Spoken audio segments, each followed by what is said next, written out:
بسم اللہ الرحمن الرحیم وصلی اللہ علی محمد وآلہ الطاہرین۔ جناب سیدہ زہرا سلام اللہ علیہا سے توسل۔ ایک واقعہ آپ کی خوشگزار ہے۔ خطیب مرحوم سید یحییٰ یزدی سے منقول ہے کہ مجھے شہر کرمان میں مجلس کے لیے مدعو کیا گیا۔ چونکہ وہ بتا چکے تھے کہ شہر کرمان میں بہائی بہت زیادہ ہیں، لہٰذا میں نے چند مجلسیں ان کی رد میں پڑھیں۔ ایک دن مجلس کے بعد جامع مسجد میں بیٹھا ہوا تھا تاکہ کچھ تھکن دور ہو جائے کہ ایک جوان جو ظاہراً دیندار تھا اور اس کے ہاتھ عبا سے باہر تھے، میرے پاس آیا اور سلام کے بعد اس نے کہا، جناب کچھ تاجر ایک گھر میں جمع ہیں اور چاہتے ہیں کہ آپ ان کے لیے ایک مجلس پڑھ دیں۔ میں نے کہا کہ 45 منٹ بعد مجھے فلاں جگہ مجلس پڑھنی ہے، لہٰذا اس وقت میرے پاس وقت نہیں ہے۔ جوان نے کہا، میں جانتا ہوں، لیکن اگر آپ صرف اسی مختصر وقت میں ہمیں مستفیض فرمائیں تو کافی ہے۔ ہمیں آپ سے بڑی امید ہے، لہٰذا آپ اپنے فیض سے محروم نہ فرمائیں۔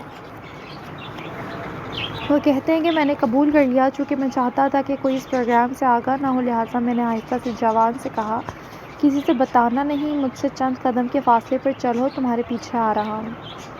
آخر کار وہ جوان کے پیچھے چل دیے۔ چند گلیاں عبور کرنے کے بعد اس نے ایک دروازہ کھولا اور کہا، تشریف لائیں۔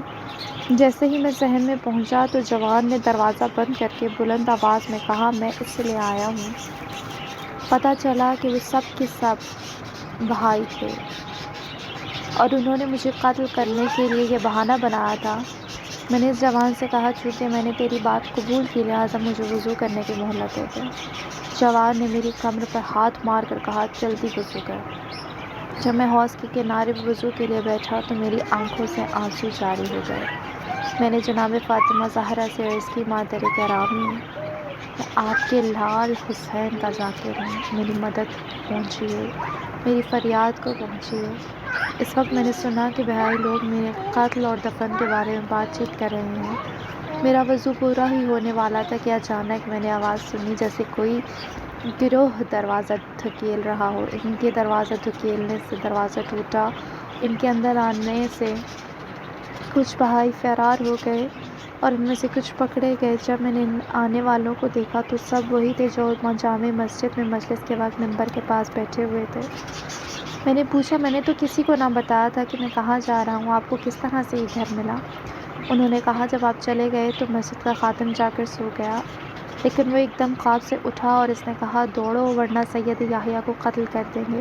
وہ آگے آگے دوڑ رہا تھا اور ہم اس کے پیچھے پیچھے۔ میں نے مسجد کے خادم سے پوچھا، آپ کو کیسے پتہ چلا کہ میں یہاں ہوں؟ انہوں نے کہا، مجھے سوئے ہوئے زیادہ دیر نہ ہوئی تھی کہ میں نے جناب سیدہ زہرا سلام اللہ علیہا کو خواب میں دیکھا کہ آپ نے مجھ سے فرمایا، میرے فرزند یحییٰ کی فریاد کو پہنچو کہ کچھ لوگ اسے فلاں گھر میں قتل کرنا چاہتے ہیں۔ بس میں خواب سے بیدار ہوا اور ان لوگوں کے ساتھ یہاں آ گیا۔ سیدہ زہرا کبھی بھی اپنے لال کے ذاکر کو، لال کے خطیب کو تنہا نہیں چھوڑتی۔ سیدہ سے دعا ہے کہ جو جس طرح بھی ذکر کر رہا ہے آپ کا، آپ انہیں تھام لیں اور انہیں اپنی بارگاہ میں ایک بار، کم از کم ایک بار بھی اپنی زیارت کا شرف نصیب کریں۔ آمین ثم آمین۔ السلام علیکم ورحمۃ اللہ وبرکاتہ۔